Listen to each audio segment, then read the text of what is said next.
Hello, everyone, and welcome back into yet another edition of the GSMC Dead Ball Sports Podcast, brought to you, as always, by the GSMC Sports Network. I am your host, Christopher Shepard. Welcome in on this Thursday afternoon. We have a great show ahead for you. Before we get into all that exciting, exhilarating Super Bowl talk, we do have to conclude our off-season guides for all of the eliminated playoff teams. Still a couple teams that we haven't quite hit on, and that will be the bulk of today's show. Starting off with the Houston Texans, then going on the Chargers, the Broncos, and the two NFC North teams to round it out, the Packers and the Vikings. It should be a good one, as always, if you're a fan of these teams, wondering how their offseason will look.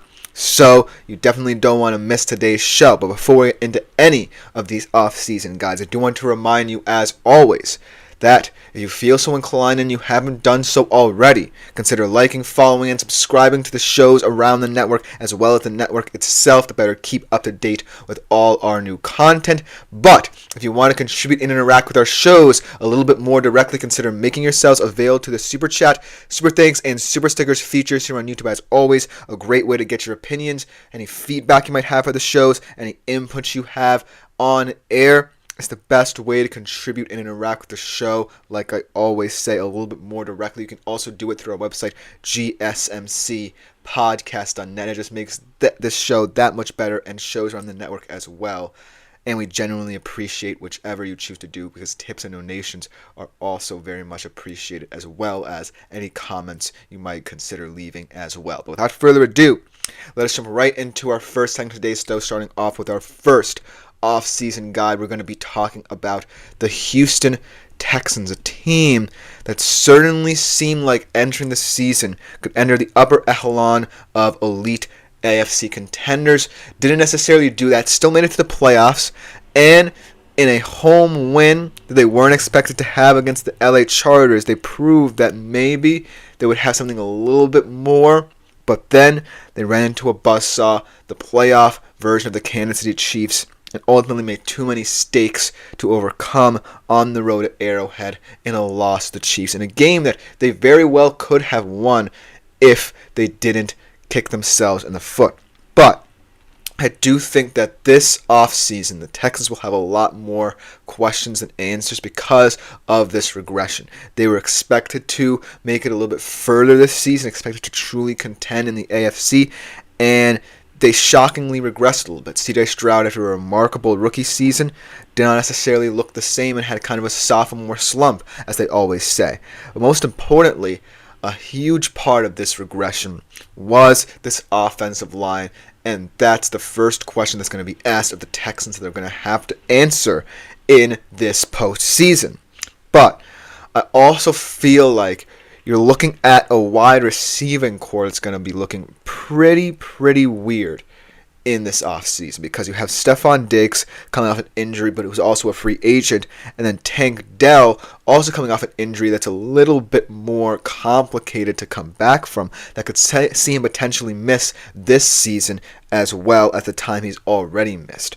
So it's definitely going to be intriguing to see how they address all the offensive needs, because the defense really was the most impressive part of this team. This really young, physical, scrappy defense in all three phases that buy into D'Amico Ryan's culture and identity that he's trying to set.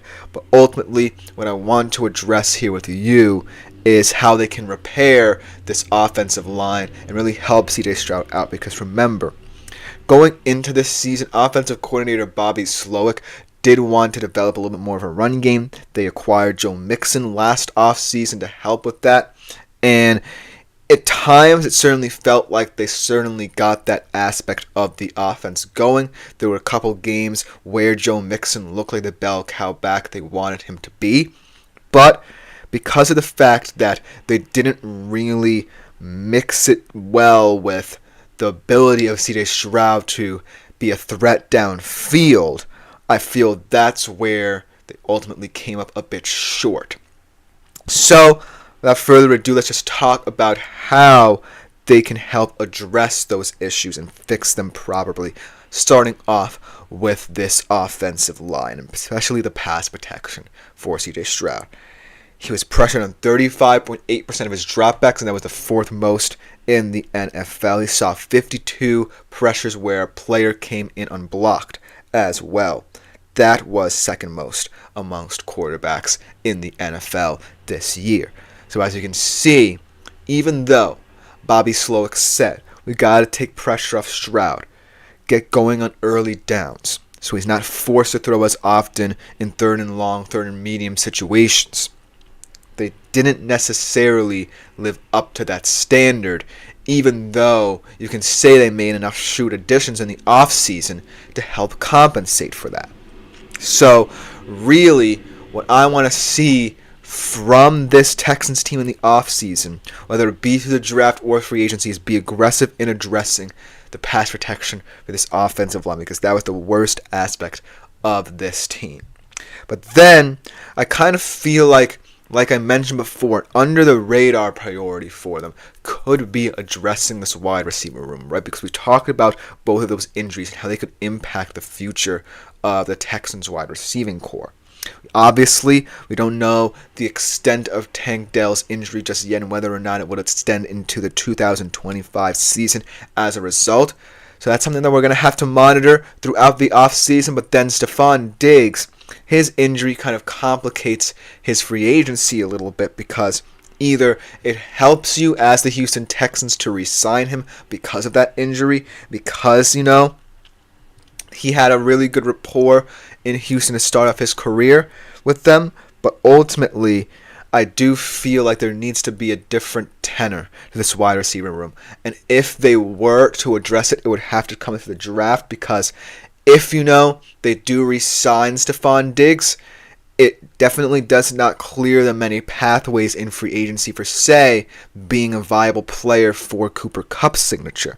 But if they don't, then a lot of options will be available to them, specifically potentially going out for a guy like Cooper Kupp, who, in my honest opinion, would be a better fit in this offense for Houston. And then, going out in the draft and taking a chance on a guy who potentially is not necessarily a late round 1 grade, more like a round 2, round 3 guy. There are a couple guys in this draft that I think a lot of teams will overreach for, but I don't necessarily think the Texans will be wise to do so themselves. So I do think re-signing Stephon Diggs isn't the worst outcome, definitely considering that he looked very comfortable in this Houston offense while he was playing there in the first 8 games before his injury.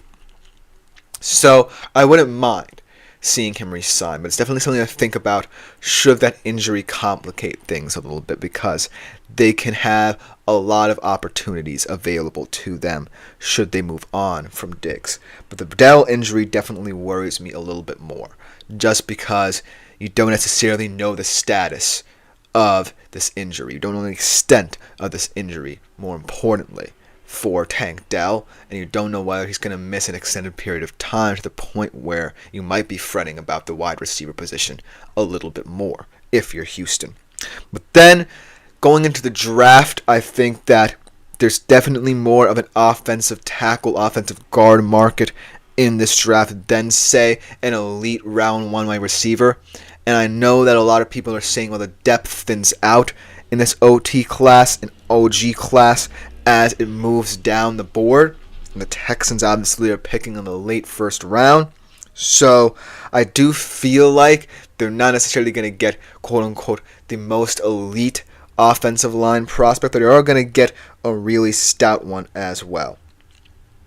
So I do feel like if that's the avenue they want to take, there could be a guy like Savai Naya that's there for you if, say, a team like Detroit or, I don't know, the Chiefs don't end up taking him, and you could potentially stop them from taking him in return. But I do think another sneaky option could be another D lineman to pair with Will Anderson. I do feel like that he's too much of a fulcrum up front for this pass rush, and I want to see another big option alongside him on the interior, perhaps, like a guy like Oregon's Derek Harmon that could potentially fit in well and generate pressure against opposing run games. So that could be an interesting avenue for them to chase as well. But there's a lot of options for them. They could go offensive line in the draft if they truly believe a talented enough prospect falls that far. They could test free agency for, say, a wide receiver if that's another area they want to address. And most importantly, I feel like this defense is only going to improve, so why not continue adding elite pieces to it? So, either way, I think that this Texans offseason can go one of many different directions. Either you start addressing all these matters immediately, or you wait it out a little bit. And I still think that you can have a decent offseason as a result. Then I do feel like if the Texans want to rely a little bit more on veterans rather than rookies coming in and immediately integrating themselves into this team, then the offensive tackle market this offseason could be very rich for them. There's a guy like Zach Martin who potentially, if he doesn't retire, could end up there and fill a nice guard spot. A center like Ryan Kelly out of Indianapolis could also come in as well. And I do feel like that first round pick will be aptly used on an offensive lineman as well. I think that Savai Naya would be a great option. I know a lot of teams on the back half of this round, and especially teams like I said, Detroit potentially. The Chiefs potentially might want offensive line help, but if the Texans jump the gun and pick him up, that could solve a big issue as well, as he is very versatile, moving position to position. So I really think the sky's the limit for Houston in this offseason. I actually think it's a silver lining for them to have finished as poorly as they did, because it allows them to address even more and understand going into this offseason how they can better bolster this roster now that they saw what year 2 looked like. And even then, they still went 10-7. So I still think that this can be an elite Houston team for years to come. It's a matter of getting this offseason right. But let me know what you think about this Texans team, because coming up next on the show, we're going to be moving on to the LA Chargers. A successful first year of the Jim Harbaugh era. Disappointing playoff loss to the same Texans team, but how can they improve? Be right back to talk about it after this short break. I feel like I'm losing my mind. Is everybody in the world blind? Please, Lord, give me a sign, a sign. I feel like I'm losing my mind. Is everybody in the world blind? Please, Lord, give me a sign, a sign.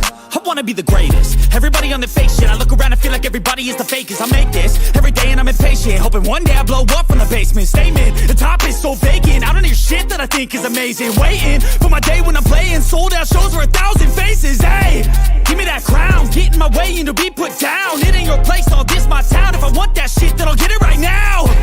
I'm losing it, the noose it fits, some losing shit. A stupid myth, you choose to live or choose to dip. You choose to fight or lose your grip and lose a gift. I feel like I'm losing my mind. Is everybody in the world blind? Please, Lord, give me a sign, a sign. I feel like I'm losing my mind. Is everybody in the world? Hello everyone and welcome back into the GSMC Dead Ball Sports Podcast. Before we get into the second segment of today's show, I do want to remind you, as always, if you feel so inclined and you want to contribute and interact with our shows around the network a little bit more directly, consider making yourselves available to the Super Chat, Super Thanks, and Super Stickers features, as well as potentially leaving tips and donations as well through YouTube itself, as well as our website, GSMCpodcast.net. It's a great way to, as I always say, get your opinions on air as well. I love when this show is as interactive as possible. It just makes it that much better, and we genuinely appreciate all you do for us here at the GSMC Sports Network. But without further ado, let's jump right into our second segment, our second off-season guide of the day. Moving to the LA Chargers. A pretty successful first year of the Jim Harbaugh regime saw him implement his philosophies heavily on this Charger squad, saw them move to that more run-heavy approach he is known for. Obviously, it limited Justin Herbert's ability to turn the ball over in a nice manner. So that was one of the big positives, but also I feel like this defense was a big surprise, especially considering how young it was, especially in that secondary as well. I still think that there can be a couple of moves made defensively, but if I'm Jim Harbaugh, I'm continuing to build up this offense, especially this offensive line. You now have your two bookend tackles for not just the present but the future as well in both Rashawn Slater and Joe Alt. But the interior of this offensive line is what's going to be important, especially if you want to keep implementing the run game, especially in zone schemes like he is apt to do. So that's one major thing, and then I do think there can be a little bit more rejiggering considering that defense, especially in that secondary as well, to allow for all the versatile players within that group to really coalesce and develop in their own rights. But ultimately, I'm really intrigued to see how, heading into this offseason, Jim Harbaugh begins to approach this offense, especially because not only do I feel like if you want to continue running the football, you need good guard play, but you need a little bit more winners on the perimeter in the receiving game. Ladd McConkey was elite all year long in his abilities as a possession receiver to move the football, but you need more guys who can stretch the defense a little bit more vertically, especially if you find yourselves in third and long situations. So that could be another position of need that I think they can address in this year's draft, and we can get into that a little bit later on. But let's start off talking about how to upgrade this interior offensive line, because the Chargers' running game, yes, at certain points it was solid, maybe even enough to pull games out in certain situations. But I think that when you rank 17th in yards per game at 110.7, that's not necessarily where you want to be, even if you are a run-happy offense. I feel like if you can't pick up blocks for your running back as a pulling guard, the chances are your running game does get stagnant. And so if they don't upgrade this interior offensive line, then what's the point of trying to implement more run schemes? And the fact that you have two bookend tackles leads me to believe you're more of a passing attack, which they are definitely not. So Jim Harbaugh has to address those more aptly, because he knows that he has two bookend tackles who can protect Herbert if need be. But I do think that if this continues, and if this philosophy is the path forward for the Los Angeles Chargers, you gotta buy into it, because you can't just abandon it immediately just because you don't necessarily have the resources. But then, in terms of, like I said, this receiving core, Ladd McConkey proved that he was a very apt position receiver, very important in this scheme.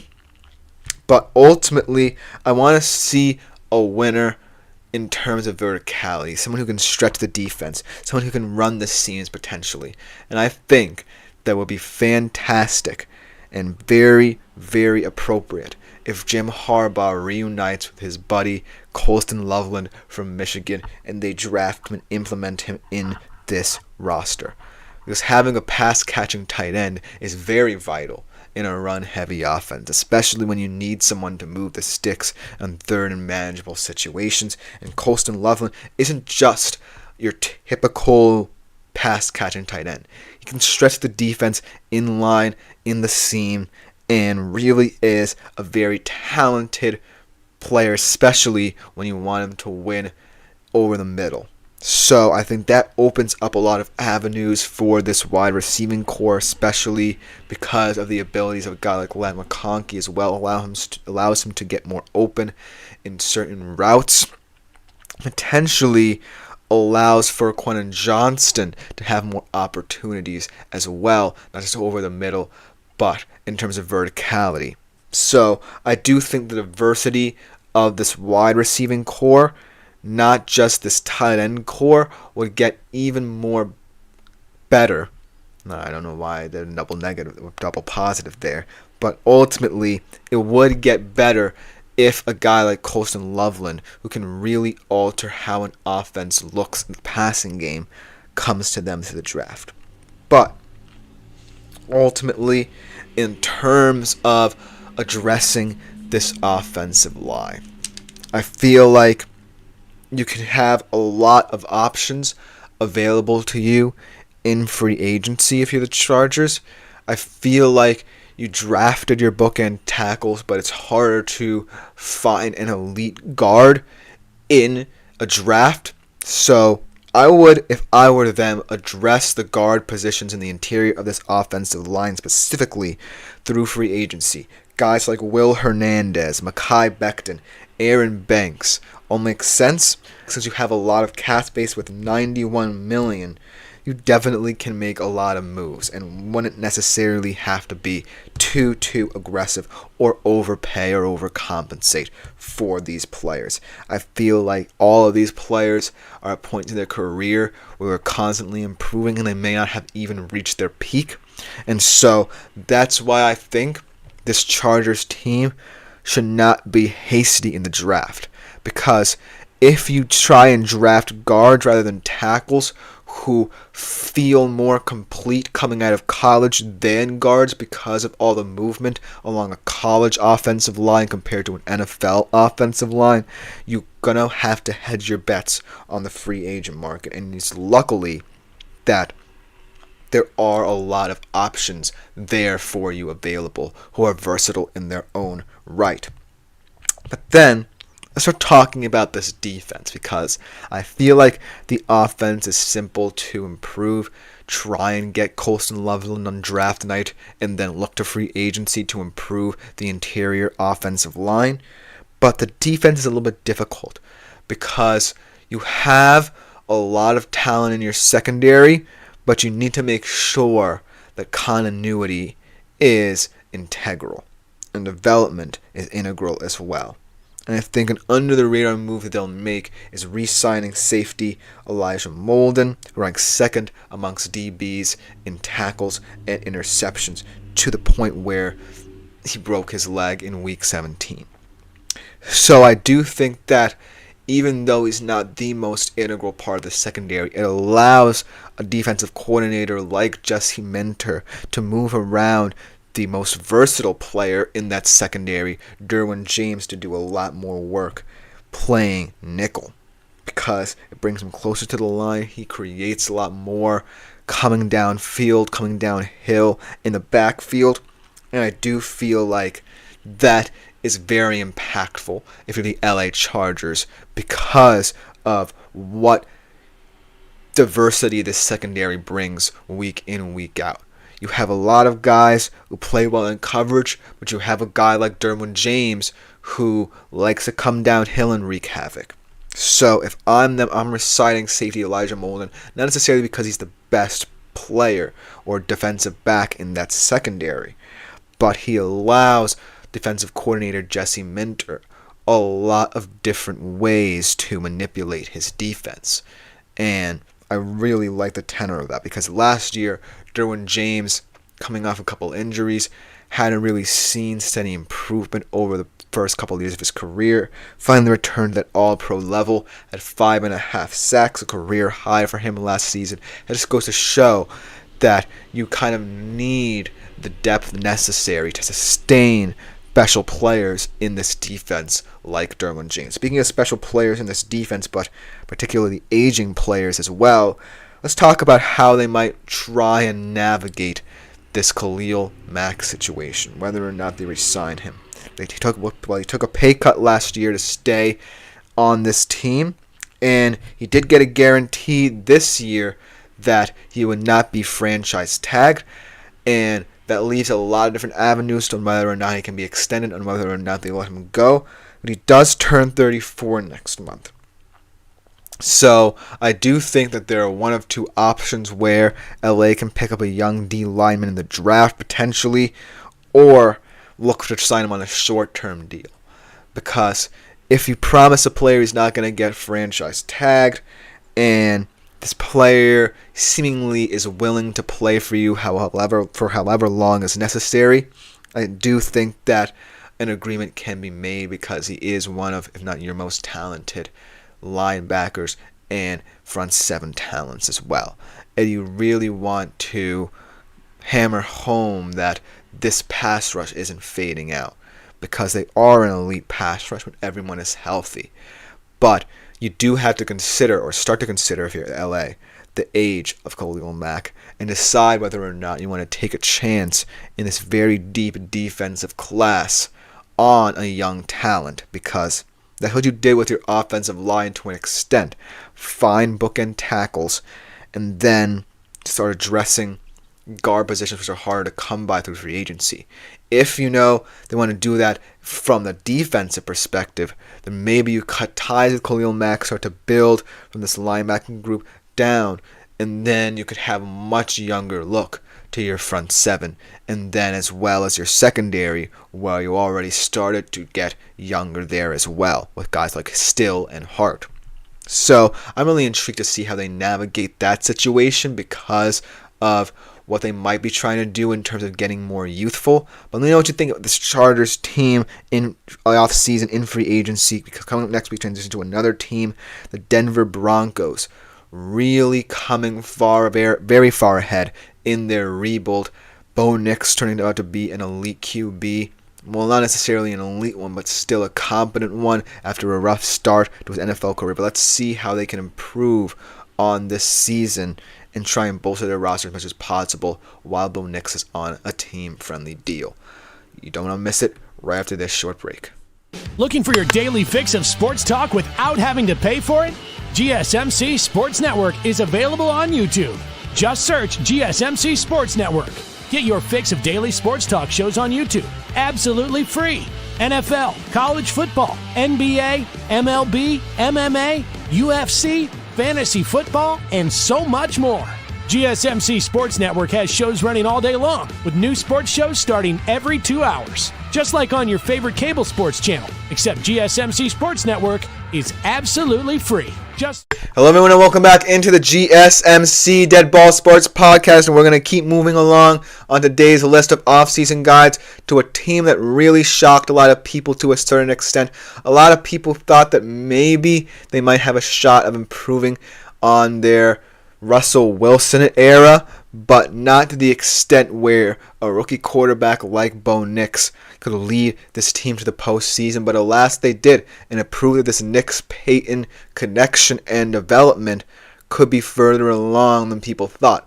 Everyone thought that Bo Nix was going to be a project as soon as he was drafted by Sean Payton, but it looks like that project is becoming something a little more than just a project at this point in Bo Nix's career, because he's heading into this offseason having already participated in the playoffs, and now this Denver Broncos organization, for that matter, now knows the steps they need to take to potentially improve this team even more, which should be a very competitive, from a head coaching and team perspective, AFC West. So to sustain the success that they developed in the first year of the Bo Nix era, I do think that there are a couple things they need to find on offense, because as always, Sean Payton had a couple special players he could rely upon throughout his head coaching career that really made the difference offensively for all the teams he's worked with.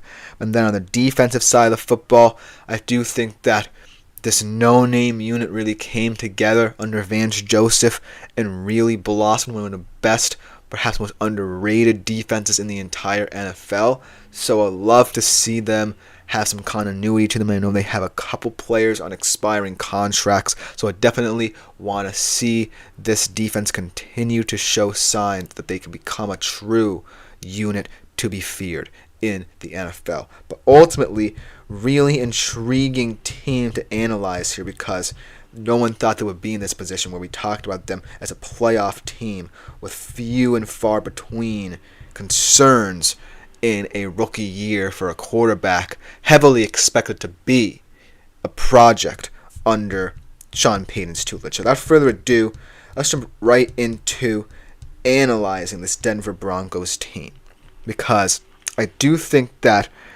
a problem that I think that this team might come across. I'm not saying this is the biggest problem. They don't have a quote-unquote joker role yet for their offense. Every single time Sean Payton takes over as a head coach of a team, they have a guy, no matter which team they are, in their offense that they can rely upon to really offer versatility, whether it be in the backfield or in the passing game for the quarterback. And I think it would be really nice for Bo Nix to have this option kind of as a bailout, get out of jail free card kind of player.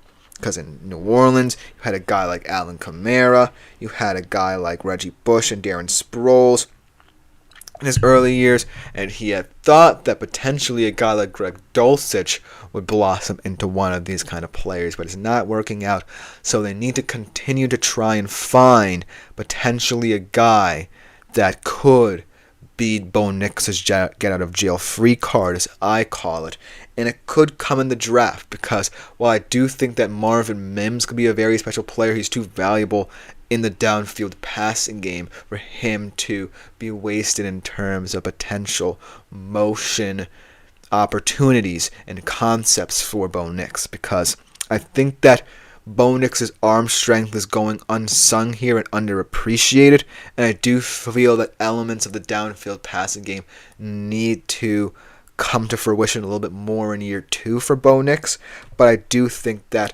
some of his most comfortable snaps have come when there were options behind the line or in the short to intermediate passing game for him this season. Not to say that I don't necessarily think that he will regress to the mean a little bit in terms of downfield passing game, but I do think that you need someone to offer a little bit more versatility in that regard as well.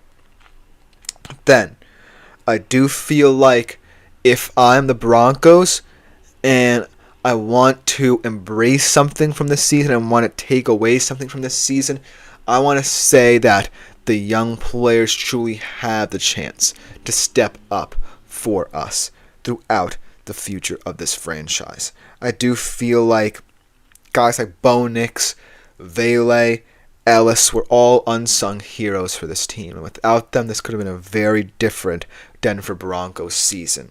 And I do feel like because of the fact that they ate a lot of cap space in the Russ deal, they're going to have to continue to develop these young players to make them the best they can be. And the fact that already in year 1 they're making important contributions speaks volumes to the success of this Denver Broncos team, and especially to the success Sean Payton could have with all these young players in-house. And they can continue to build the draft because there are a lot of unique players in this year's draft that I think the Broncos could be in on in terms of their position in this year's draft, which brings me to what I think they could do in the draft. And I feel like, maybe questions were being asked about this offensive line in order to better protect Bo Nix and most importantly to build around him. But I do think that there could be a couple of gadget guys that fit the joker role for Sean Payton that he will be happy to see in the middle of this year's draft. For example, a lot of people are saying Ashton Genty is most definitely going to be a Cowboy. Well, why can't he be a Bronco? They're right in that discussion of where teams are saying and pundits are saying he will go. And I do think that if the Broncos pick him up, they're going to be getting a very diverse player for Bo Nix in the backfield who can bail him out in the run game and definitely offers more upside than, say, a guy like Javonte Williams as the starter. And also could be a threat in the receiving game. But if you actually want a guy who's a little bit of everything and play multiple hybrid roles for you, then look no further than a guy like Tyler Warren. This guy could be very special if he's in the hands of Sean Payton. He can line up anywhere for you, in the slot, in the seam, in the backfield, throw a pass for you, whatever you need him to do. Tyler Warren can be a special player and beyond that. And they definitely need a little bit more depth in this tight end room, seeing as to how Greg Dulcich hasn't lived up to the standard Sean Payton has wanted to this far. But ultimately, I feel that whoever they draft will immediately buy into this youthful mentality of maintaining what you have in-house and building on it. This is perhaps the most unique situation for any playoff team thus far this offseason because of the situation they're in. Think about it. They don't have much cap space, even though it's $61 million. It doesn't seem like it's going to be a hindrance, but I do feel like if you're Sean Payton and you're analyzing the season, you have to be pleased with the fact that you found a lot of talent through the draft. And so I don't necessarily want to see that philosophy strayed away from, because it's what could make this Denver Broncos team stronger and ultimately lead to more opportunities down the line when you could actually use a lot more of your cap space for certain players. Because mark my words, while I think that it's great to have a youthful team, you always want to be a little bit indulgent and go out and make a high-profile signing.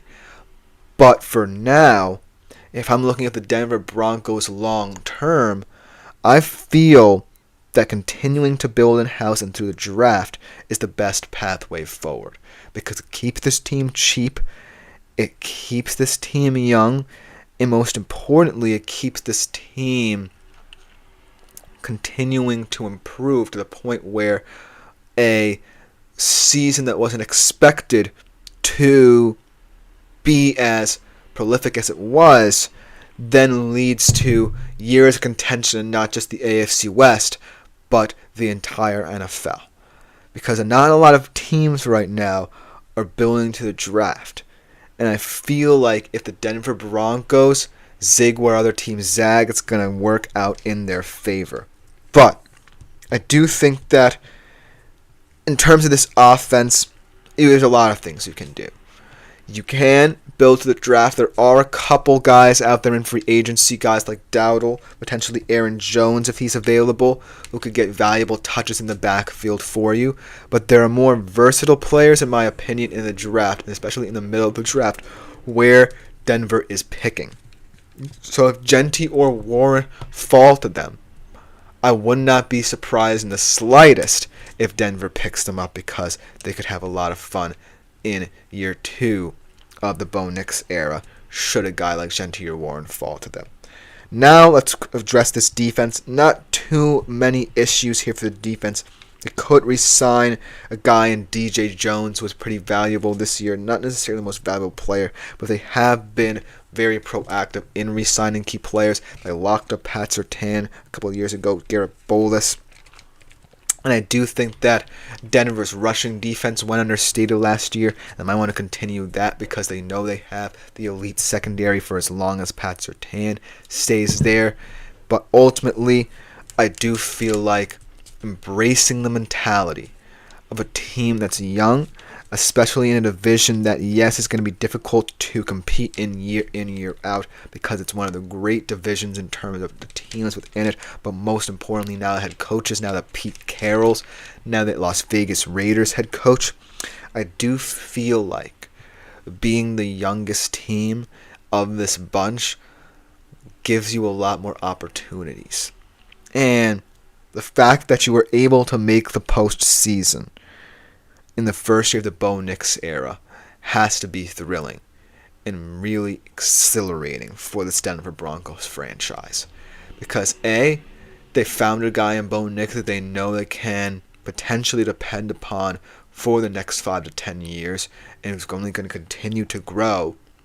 You found that you really have a young core that not only is willing to buy into this identity, but also can play at a high level.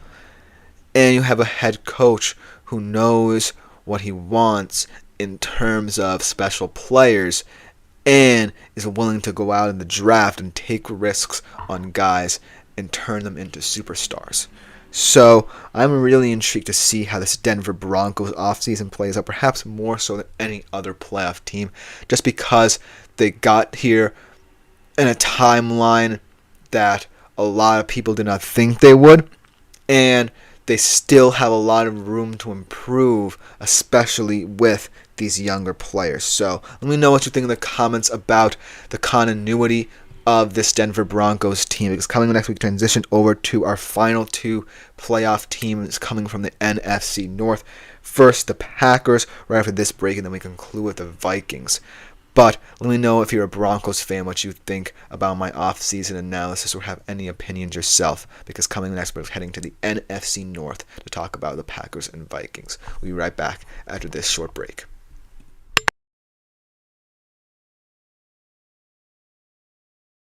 For the best and latest podcasts available anywhere, go to the podcast app on your cell phone and type in GSMC to access free content-rich podcasts on health and wellness, book reviews, sports, entertainment, relationships, social media, movies, technology, finance, and even weird news. Subscribe and download the GSMC Podcast Network's family of shows. Available every... Hello everyone and welcome back into the GSMC Dead Ball Sports Podcast, brought to you as always by the GSMC Sports Network. And for our fourth segment of today's show, we're going to be talking about another team that potentially underperformed, exceeded expectations, so to speak, the Green Bay Packers. Another team, much like Houston in the AFC, that was thinking about becoming an elite Super Bowl contender in the NFC, but ultimately were in the toughest division this year and really didn't establish themselves against the elite teams. They ultimately had a decent defense, but because they were too reliant on the takeaway, the pass rush never fully rounded into form, and that was a big issue. On the offensive side of the football, Jordan Love still played at the elite level. We remember him towards the end of the season after he came back from injury problems, but ultimately did not do enough, and they came up short against a much superior Philadelphia Eagles team in the wild card round. But I do think that this was a learning year for the Packers, that you really need to continue to address this team. You can't just stand pat, much like what I think they did last offseason in terms of this offense. Obviously, the defense, I do have worries for it too, but I think the offense, it's more about, the fact that they have too many receivers who could profile on any given day as their number one receiver and not enough winners. And I think they need a receiver. They could definitely be a shock team in the Cooper Cup sweepstakes, but that's a big problem. Also a big problem is finding out the best positions for their offensive line. And the defensive end, you did a great job building up the secondary, one of the best secondaries in the NFL in terms of generating takeaways. But then this pass rush really floundered. It had bright moments throughout the season, but it really floundered when it mattered most. So without further ado, let's talk about how this Packers team can learn from this year and better address certain needs in this offseason. Starting off, I believe, with this defense, which is a little bit more prescient. I do think that you need to continue to find more pass rush because you don't necessarily blitz a lot. Jeff Hafley had one of the lowest blitz rates for his defense in the NFL this year. And I do think that you need to find ways to consistently pressure the quarterback. There were moments against the Eagles that they were able to, but not enough moments because of what the Eagles can do to you in the run game as well. But ultimately, I just don't necessarily think you can continue to build up your secondary and ignore your pass rush. And the draft is definitely a very deep place to address it. You may want to address other positions of need in the draft as well, but I do think that there could be a lot of interesting pass rush options, maybe not the best options, but potentially guys that could blossom into decent enough 3-down players for you down the line. But I do think that in terms of the offense, we always talk about this receiving group, not necessarily saying there's a star player amongst them, but saying how because of that depth, you really are challenged by them. Well, I do think that it's time to get aggressive in that department if I'm Green Bay. Going out there and signing a guy like Cooper Kupp will be huge for this team, even though he kind of fits into the mold of what the Packers like at the receiver position. He's way more than, say, what Romeo Doubs or, say, Jayden Reed can give you, because he's a little bit more elite in how he's adapted to the NFL throughout his career. So I would not be surprised if the Green Bay Packers are an intriguing player in the Cooper Kupp sweepstakes, just because they might want a little bit more diversity and experience in their wide receiving core.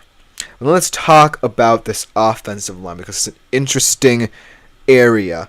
Not necessarily because it's lacking in any one department. It's more about how to figure out all these elite linemen's positions, especially a guy like Jordan Morgan, your first-round pick last year.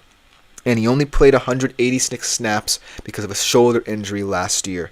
But while he was playing, he was primarily at a guard spot. He views himself as a tackle, but Zach Tom and Rasheed Walker are pretty elite in their own rights at those positions. So it could be a conundrum that makes it a little bit weird for the interior of this offensive line and might add to questions about how they line up.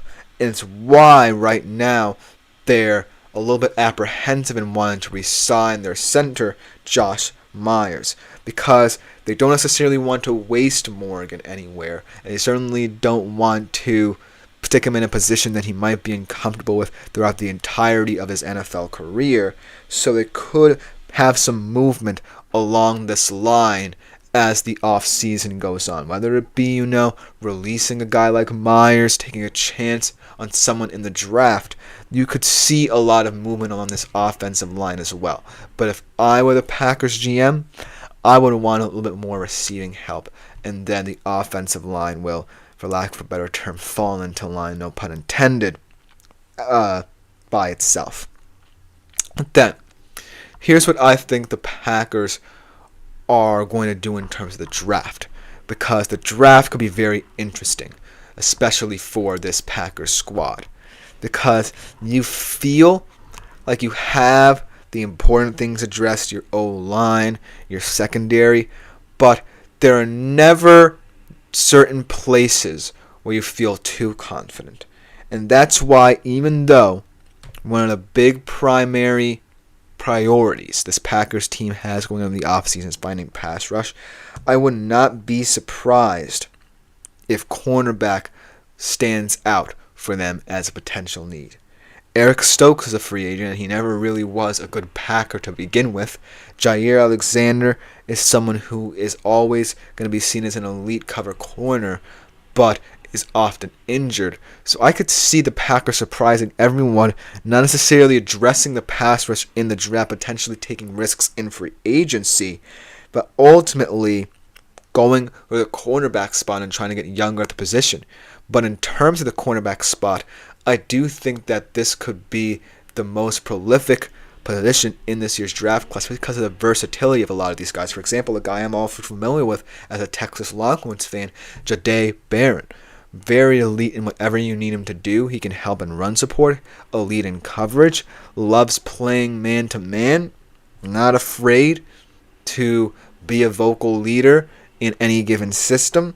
So he could be an interesting option. Trey Amos as well, very instinctual, more so in terms of ball skills over Jahdae Barron, I would say, but still very elite in his own right. Gives you a little bit more of a cover guy who relies on his instincts to get the job done. But I do think that there could be many options for Green Bay in this year's draft. I do think that not many defensive linemen would be around where the Packers want to pick, and it could be a situation where they're picking the best area of need, or more so, best player available, so to speak.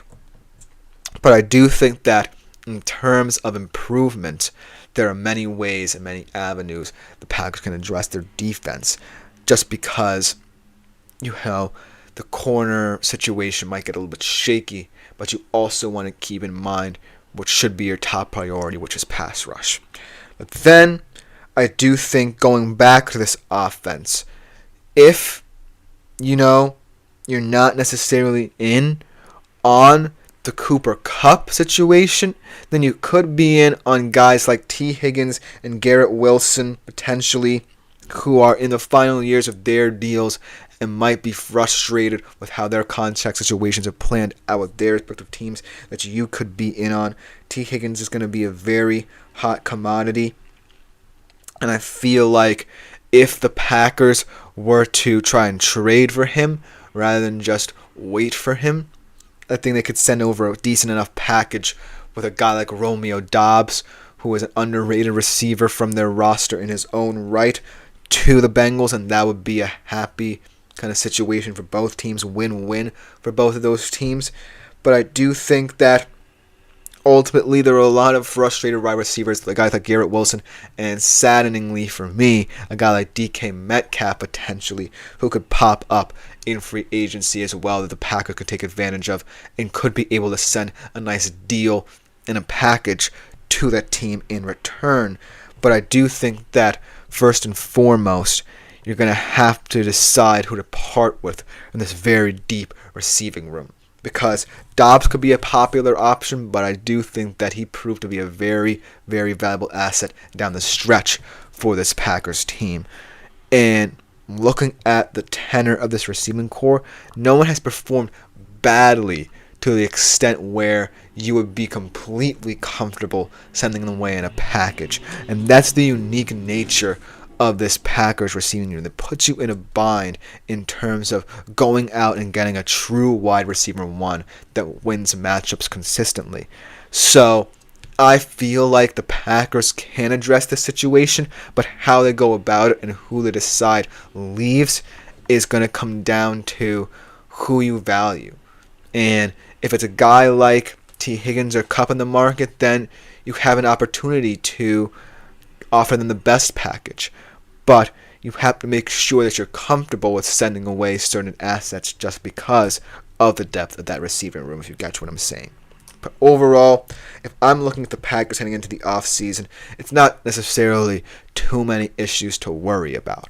It's more so about bolstering this pass rush, which is probably the hardest thing to do, because in the draft, I don't necessarily think there's one guy who immediately is going to show up and show out. James Pierce was expected to be a very nice high motor guy, but now his draft stock seems to be falling. So I don't necessarily know what direction the Packers go in the draft if they want to go defensively. But then the offensive line situation is just a matter of positioning. It's a matter of comfortability for all of these guys and finding a fit for Jordan Morgan because you want to invest in him as one of your youngest O-linemen. And then obviously the receiving core is not necessarily the most pressing issue, but it is one that I'm really intrigued to see how they handle just because.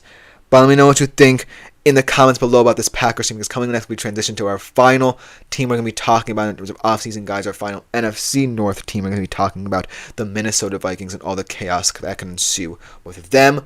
We'll be right back after this short break to discuss them as well.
Hello everyone and welcome back into the GSMC Dead Ball Sports Podcast. And for our final segment of today's show, we'll be talking about our final eliminated playoff team in terms of how they will look heading into the offseason, what they could do in the offseason to bolster their roster. And it's one of my father's favorite teams. In fact, perhaps his favorite team that he supports, the Minnesota Vikings, and I do feel like headed into this offseason, they're one of the teams from this year's playoff with perhaps the most questions to answer. Obviously, the dominant one on the front of my screen right now about Sam Darnold. I feel like, just because they are in a situation where if they release Darnold, they still have a guy in J.J. McCarthy they can throw out there because they haven't seen McCarthy due to that torn meniscus that often they don't necessarily know what they have in him. They could decide to re-up with Sam Darnold, but the longer that J.J. McCarthy sits and waits, the longer you don't know what you have in him. So that really puts them in a bind at the quarterback position. And in terms of the defense, which was really elite last year, kudos to Brian Flores, I do think that also puts them in a bind as well because they have a lot of expiring contracts there, including the top 4 cornerbacks and their 2 starting safeties as well. So that puts this team potentially at the forefront of a lot of people's minds when you think about eliminated playoff teams who have a lot of questions to answer in free agency. But I do think that they don't necessarily have too many problems to amend. It's just that you have to decide on Sam Darnold over J.J. McCarthy. And that situation is probably the murkiest just because if you take a shot at McCarthy, you risk making yourself look bad because of what Sam Darnold did for you in the regular season. But then again, remember what happened late in the season with Sam Darnold, where collapses in critical moments probably sent them on the road because they lost that last regular season game to Detroit, and as a result, they didn't end up as the number 1 seed, and they had to go on the road against a very emotional Rams team that completely dominated them in all 3 phases. So you're risking really fracturing a part of the fan base that believes that Darnold could be the guy for several more years, and then another faction that's chomping at the bit for J.J. McCarthy to finally get his chance. So it's an interesting conundrum, but not the worst in the world. I actually think the defense needs to be a prescient issue and a big priority heading into the offseason for the Minnesota Vikings, because not only are contracts expiring on this defense, players are getting older. Players are definitely aging in that Vikings secondary, especially guys like Harrison Smith and Byron Murphy Jr. And I do think that an off-season rebuild could be in the works, and Vikings fans may be saying, well, not again, because we always have problems with our secondary, not enough continuity, but that just always seems to be the case in a Vikings off-season. You always have to think about the secondary no matter what. But I think that if there's any defensive coordinator or head coaching tandem that can pull it off, it's Kevin O'Connell and Brian Flores. And I do think that maintaining a guy in GM Kwesi Adolfo-Mensah was a really nice thing to have happen, because if you lost a guy like Kwesi to another team, then I do think that his ability to address things in free agency and through the draft would not have necessarily amended this team with another person at the helm there. But without further ado, let's talk a little bit more about what I think is coming in the Vikings' future and how to answer some of these questions. First of all, I do think that they could re-up Sam Darnold. And I'm thinking of something in the region of the Daniel Jones contract, 4 years, $160 million. But I do think that there are a lot of teams out there potentially willing to offer Sam Darnold a whale of a deal that he would not be remiss to pass up. So I do think the Vikings need to do this quickly if they want to, but ultimately it jeopardizes what you think of J.J. McCarthy. And to be honest with you, I'm not necessarily certain that this meniscus is an injury that will see him recover in time at the start of the regular season. So I do think that ultimately, even if you expect McCarthy to be back by the start of the regular season, you can't take that risk where if you lose Sam Darnold, J.J. McCarthy is not ready. So I do feel like extending Sam Darnold could be the most apt option for this Vikings team. And I don't necessarily think you need to splash too much cash and You don't necessarily have too much cap space to play around with, but you have enough to ensure that Sam Darnold has a nice deal available to him.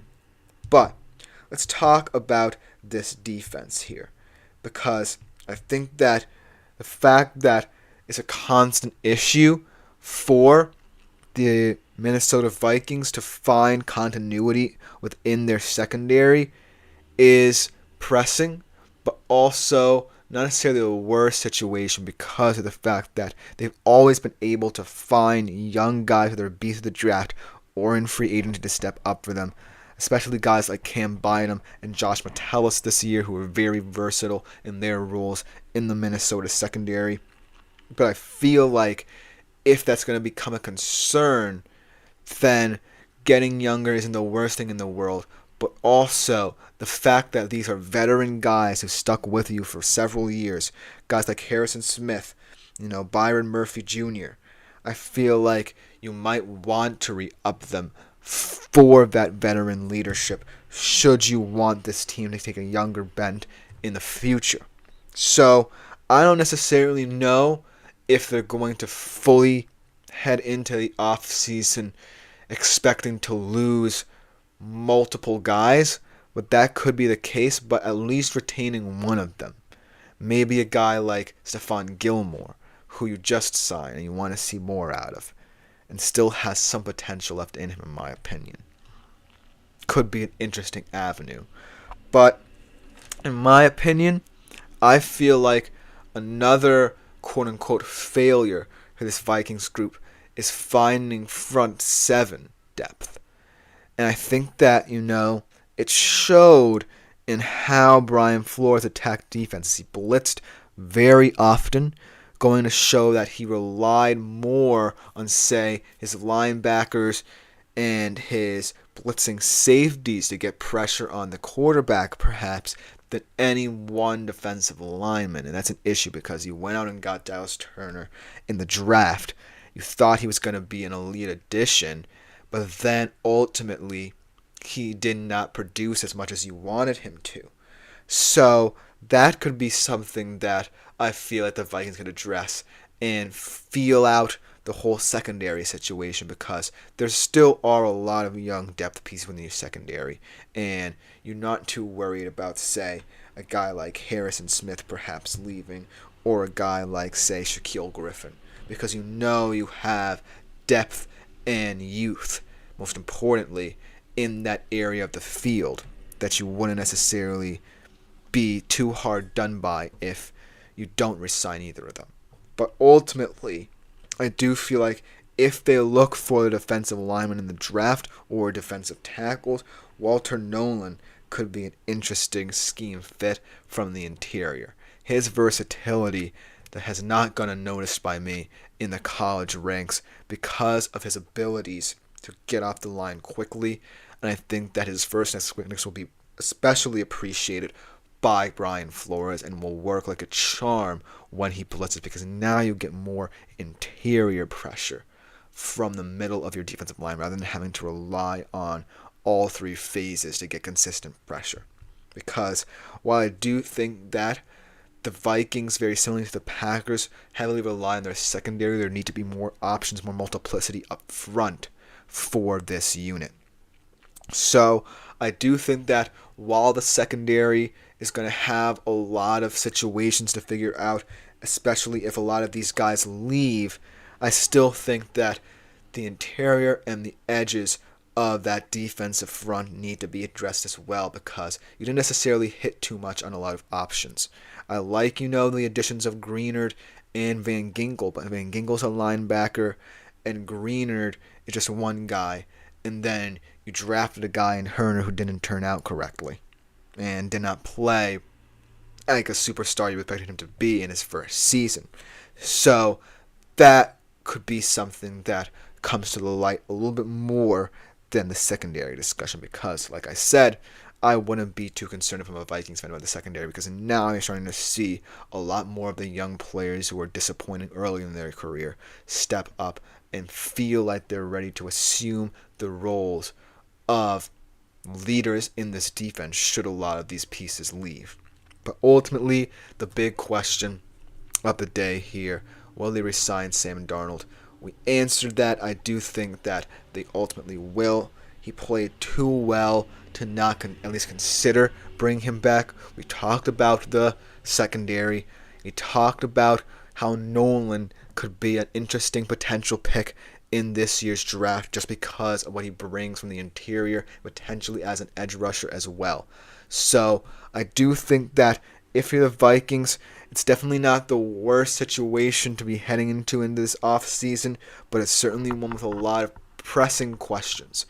Do you rely on Darnold for another couple years potentially and then wait to progress J.T. McCarthy? How about this secondary? What's it going to look like in the future? And most importantly, can you continue to hit on potentially free agent additions from your line and your front seven? Or do you take a chance on guys in this year's draft who I think really could be very impactful? If you answer all these questions, if you're the Vikings, you're in a good spot.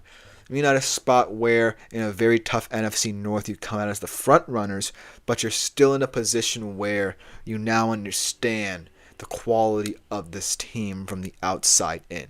But let me know if you're a Vikings fan, especially if you're my father and you're watching, what you think about this Vikings team heading into the offseason, what they can do in the offseason to bolster their roster, because that will just about do it for today's edition of the GSMC Dead Ball Sports Podcast. I've been your host, Christopher Shepard. Thank you all for tuning into today's show. We'll be back here to conclude the week on Friday, talking about the Super Bowl, most especially 3:30 p.m. Eastern Standard Time. Like, follow, and subscribe. As always, continue to use the Super Chat, Super Thanks, and Super Stickers features as well to make yourselves available to the ways you can contribute with your opinions, feedback, and input to the show.